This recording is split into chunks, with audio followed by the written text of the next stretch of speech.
essa aventura do Caminho de Santiago começou, acho que lá, sei lá, pela minha adolescência, que foi a primeira vez que eu ouvi falar do Caminho de Santiago, na febre do Paulo Coelho, né? E esse sonho ficou um pouquinho adormecido, digamos assim. De lá, esqueci um pouco isso. E há 4 anos atrás, conversei com 2 amigos que tinham feito o Caminho de Santiago recentemente. E eu pude ver no olho do peregrino o brilho de contar como foi essa aventura, como foi essa jornada. E foi o que faltava para eu realmente me jogar e fazer o Caminho de Santiago. Então eu vou contando um pouquinho para vocês com a apresentação dos slides. Vou contar então os 5 que eu já percorri. Para que vocês tenham uma ideia, esses são algumas das rotas a Santiago de Compostela. Santiago está aqui. Então tem rotas começando por toda a Europa, várias começando da própria Espanha, né? Mas tem várias que começam a 1.000, 2.000 quilômetros de Santiago. Por que isso? Porque na época que foi descoberto a tumba, os restos mortais de Santiago, as pessoas simplesmente saíam da porta da sua casa para fazer a peregrinação até Santiago de Compostela. Então, por isso que existem tantas rotas. Os 5 caminhos que eu fiz foram esses. E eu vou explicar agora em detalhes para vocês. Então, assim, aqui é o pontinho de Santiago, aqui Espanha e aqui uma parte que é Portugal. O primeiro caminho que eu fiz foi o caminho francês, que é o caminho mais tradicional. E no primeiro dia, a gente começa na fronteira com a Espanha. E logo no primeiro dia, a gente já dorme em território espanhol. Porque a gente chega a Roncesvalles, a gente atravessa os Pirineus nesse primeiro dia, que é incrível. Depois eu mostro, inclusive, algumas imagens para vocês. O segundo caminho que eu percorri foi o caminho português, que, tradicionalmente, ele começa em Lisboa, que é ali no pontinho mais ao sul. Mas eu não comecei no final, em Lisboa. Eu comecei na cidade do Porto. Então, eu comecei no Porto até Santiago, no total de 216 quilômetros. Esse é o segundo caminho mais procurado pelos peregrinos. Também passa uma fronteira, aqui seria a fronteira entre Portugal e Espanha. E depois de chegar a Santiago, eu fui até o encontro com o mar, que é o caminho, depois de Santiago, Finisterre, Mochia. Então, quando eu cheguei lá no oceano, dessa vez, foi em 2016, eu pude dizer, eu atravessei a pé um país. Porque eu já tinha feito, em 2014, da França até Santiago. Em 2016, completei essa jornada até o mar, que no total são uns 900 quilômetros. Ano passado, eu tive a oportunidade de fazer o caminho do norte pela costa, que também começa na fronteira com a França e vai pelo litoral espanhol, que é lindíssimo, mas muito difícil. E chega um ponto que a gente pode decidir, bom, continuo pelo caminho do norte pela costa até Santiago, ou sigo pelo caminho primitivo. E foi o que eu fiz, né? Então, eu vim pelo caminho do norte pela costa e depois caminho primitivo até caminho francês e aí sim chegar a Santiago de Compostela. Então, só para eu ter uma noção, quem já fez o caminho de Santiago? E quem já tem planos de fazer? Oh, mas tem muitos repetentes aí, tem gente que já está viciada. E quem fez o caminho francês? O caminho português, do norte, primitivo, Finisterre e Coxia. Legal. Porque realmente o caminho francês é o mais popular. Foi, acho que ano passado, que 300 mil peregrinos chegaram a Santiago, né? Então realmente é muita gente. E em torno de uns 60% são pessoas que fazem o caminho francês, que tem mais infraestrutura, que tem mais história. Então, o início é na França, nessa cidadezinha que se chama Saint-Jean-Pied-de-Port, que é linda. E logo no primeiro dia, então, a gente passa pelos Pirineus, que é uma paisagem de conto de fadas, né? É muito lindo. E no início do caminho, principalmente a primeira semana, a gente ainda está se acostumando com o dia a dia do peregrino, né? Uma das coisas muito curiosas que eu vi foi o pessoal usando carrinho, né, para transportar mochila, mas normalmente, claro, os peregrinos usam, né, nas costas mesmo. Lavar roupa, às vezes, né, não vou dizer um desafio, porque muitos albergues têm lavadora e secadora, mas às vezes tem que improvisar uma mini lavadora de roupa, né, no banheiro mesmo. Isso acontece. Aqui um pouquinho mais dos Pirineus. O dia que eu fui tinha um pouco de neblina, mas foi lindo. E aqui é o finalzinho do primeiro dia. Então, assim, nesse primeiro dia são 27 quilômetros. Primeiro uma subida dos Pirineus e no final do dia é uma descida muito íngreme.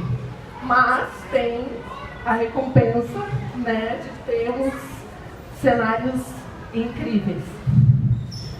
Isso é um presente que eu ganhei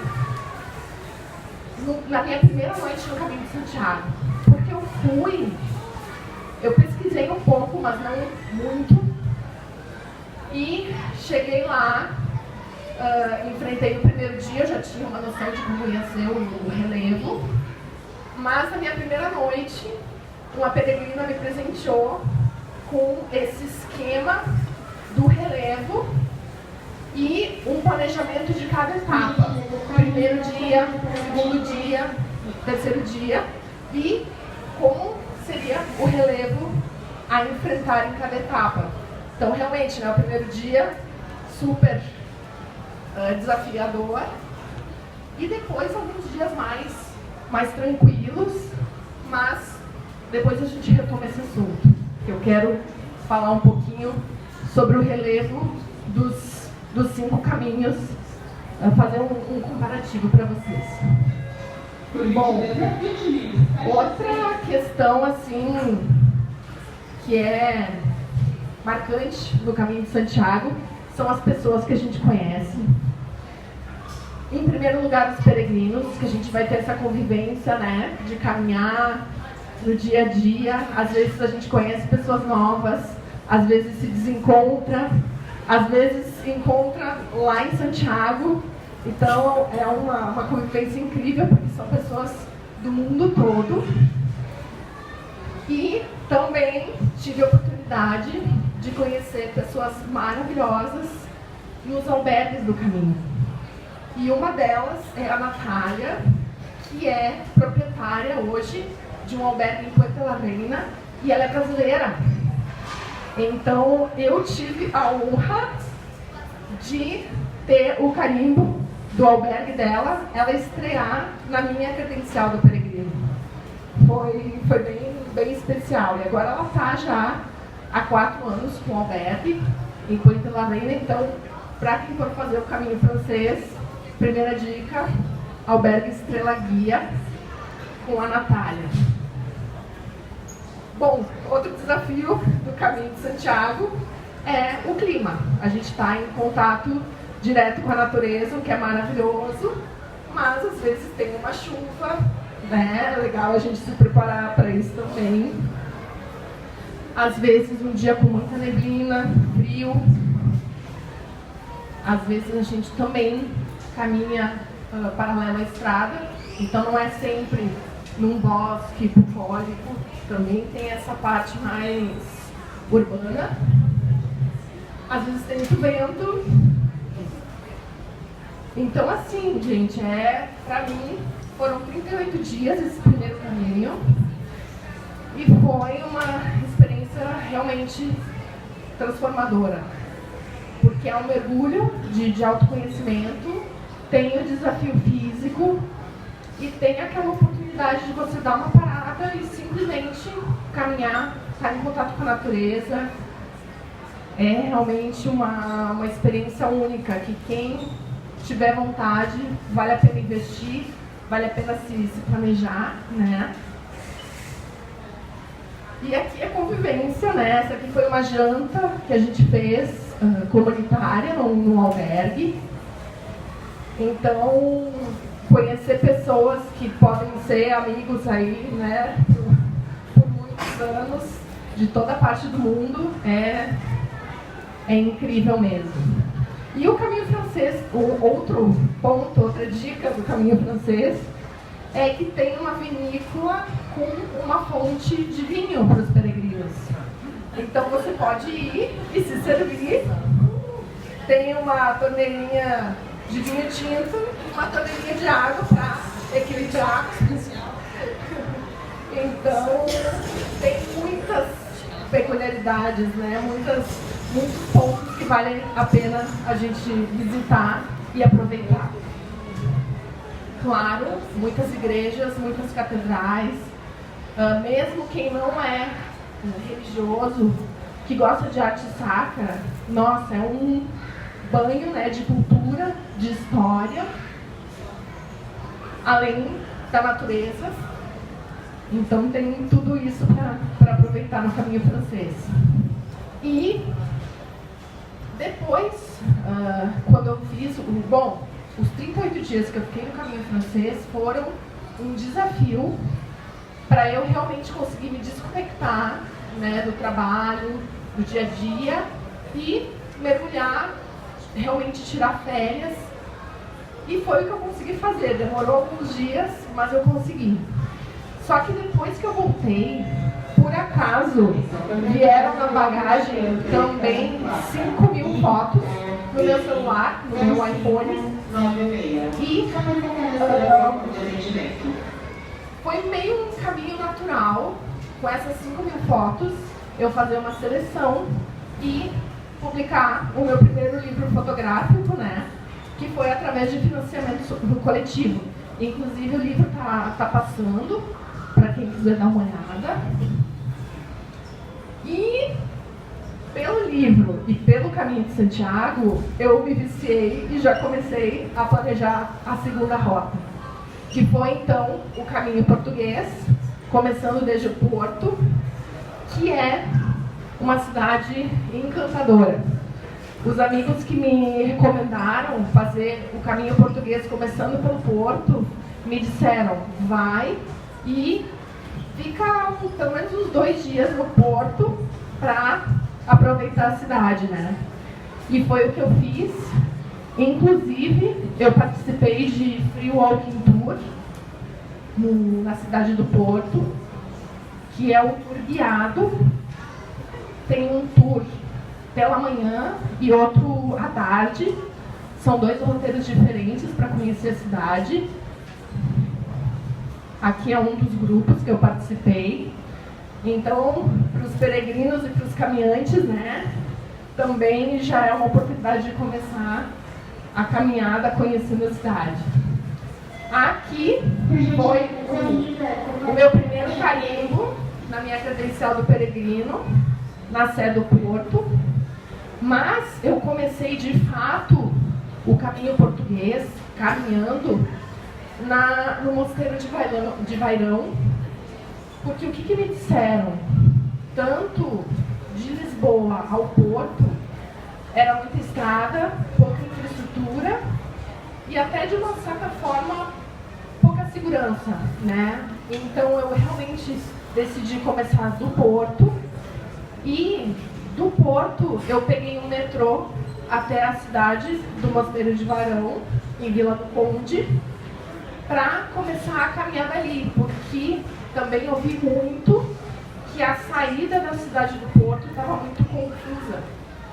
Então, para garantir, fiz o que me recomendaram, e a minha primeira noite foi no Mosteiro do Vairão, que foi uma noite num prédio histórico, com muito silêncio. Foi maravilhoso ter me dado esse presente, né, de ter uma boa noite de sono e começar então o caminho português, claro, com muitos azulejos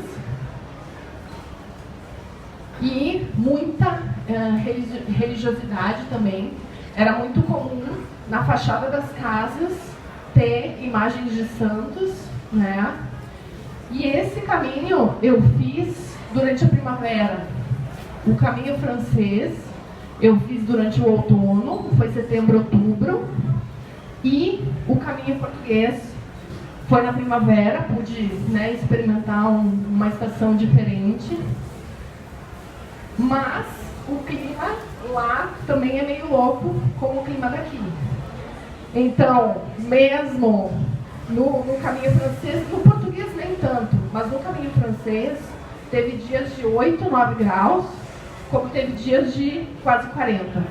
Dias de muita névoa, muito frio, e às vezes ao longo do dia Beto vai trocando a roupa até ficar com a roupa mínima possível, porque aí já tem um sol a pino, né? Por exemplo, num lugar mais descampado que não tenha sombra, né? Então realmente a gente sente muito, claro, a influência do clima, né? E uma outra curiosidade do caminho português: normalmente no caminho de Santiago, a gente, seguindo as flechas amarelas, se chega a Santiago. É bom ter um guia online ou um guia de papel, mas a princípio o caminho está sinalizado. E no caminho português, no sentido contrário às setas amarelas que vão a Santiago, tem as setas azuis que vão para Fátima.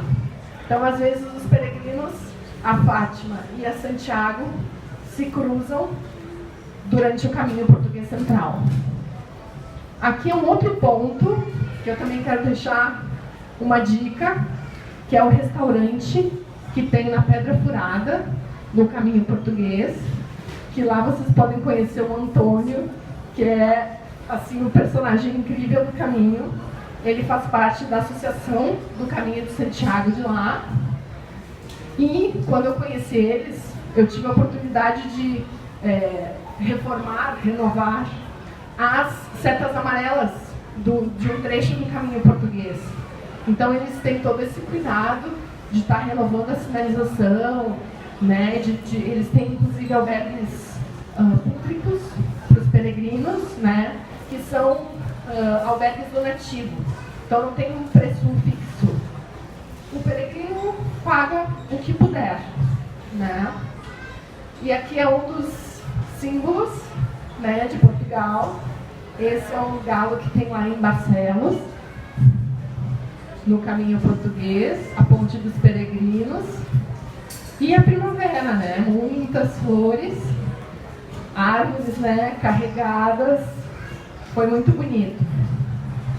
E muita história também. Aqui, por exemplo, na cidade de Ponte de Lima, a gente chegava na cidade, podia ainda conhecer o centro histórico, né, da cidade, participar de feira, de festas locais. Aqui é a ponte,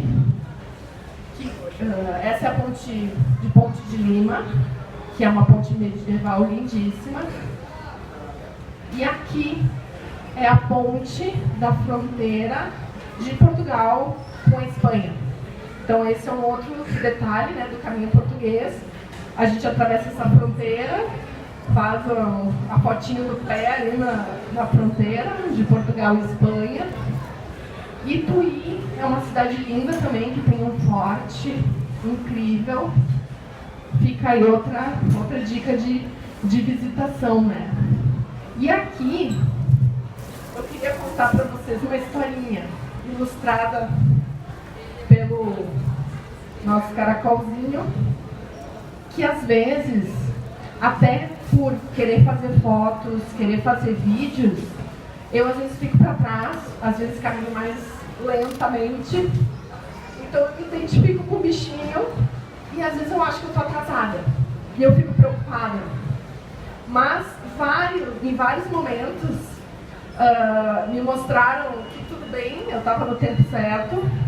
Por exemplo, quando eu cheguei em Redondela, que eu cheguei justamente um dia atrasada da minha programação, mas eu cheguei no dia que eles estavam fazendo esses tapetes de flores para a festa de Corpus Christi, né? Então, além de eu ter visto a vizinhança montando aqueles tapetes enormes de flores, no dia seguinte eu saí um pouco mais tarde para poder ver a festa, que aí é um pouco assim, dá uma pena, porque eles fazem uma festa e depois desmancham os tapetes com a procissão.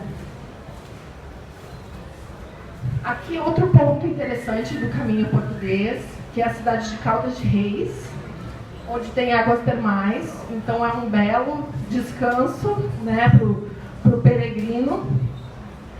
E aqui um bosque que eu achei incrível, com árvores sorridentes. Eu não sei se vocês estão conseguindo ver pela luz, mas eu ficava rindo sozinha, né? Quem teve essa criatividade. E aqui a cidade de Padrón, que aí já é pertinho de Santiago. Muitos peregrinos de bicicleta, que a gente chama de bicigrinos, né? Muitos, porque, claro, e muitos portugueses, porque um caminho de 216 quilômetros, às vezes tem gente do próprio país, né, de Portugal, fazendo no fim de semana, no feriadão, então eles estão muito presentes no caminho português central. E aqui, também em Padrón, tem um lugar que se chama Escadaria de Santiaguinho, que mostra, né, que está ali demarcado o lugar onde Santiago teria ministrado uma missa, né? Então, esse é um lugar que não está no caminho, então só porque alguém me deu a dica para eu ir visitar, que eu acabei conhecendo esse lugar, que também foi bem especial. Bom, depois então de ter feito o caminho português, fiquei um dia em Santiago e depois eu fiz o caminho de Finisterre e Muxia, que é o caminho até o encontro com o mar. E a sensação é indescritível, porque a gente está muito, pelo menos os caminhos que eu tinha feito até então, com bosque, com mata, às vezes uma cidade, às vezes uma estrada, mas conseguir chegar com os próprios pés e avistar o mar é muito, muito emocionante. Então foi lindo. É o Oceano Atlântico. Sim. Então, em Finisterre também, eu cheguei lá e vi, nossa, não imaginava que fosse tão bonito. Eu cheguei num dia de sol, né? E realmente não esperava. Acabei ficando mais um dia, né? Que eu tinha uma certa folga. Aqui eu cheguei nessa praia, o coração já estava lá para mim. Foi muito lindo. Esse foi o dia que eu cheguei. Então, para vocês terem uma ideia, né, da água transparente, foi muito lindo. E depois de Finisterre, Nos guias que eu consultei, não tinha muita informação sobre Líris, que é uma cidade que fica entre Finisterre e Mochia. E eu acabei pegando uma rota alternativa, me perdi umas 3, 4 vezes, mas finalmente consegui chegar a Líris, que é essa praia muito quase deserta, uma preciosidade. Aí tem o encontro do rio com o mar, né, em Líris. Então eu recomendo essa paradinha em Líris também. E aqui Mochia, que é um santuário também, que fica à beira do mar, que também é muito frequentado por peregrinos, embora o caminho, digamos, o final oficial do caminho de Santiago, muita gente considere Finisterre sendo esse início ou fim, né, do caminho, não em Santiago. Mas Mochia acabou entrando aí no itinerário, né, dos peregrinos. Vale muito a pena a visita e botar o pé na areia.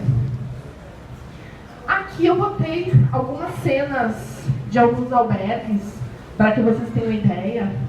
Porque a gente tem albergues públicos, tem albergues privados, então varia muito. Mas normalmente são quartos coletivos, né, com beliches.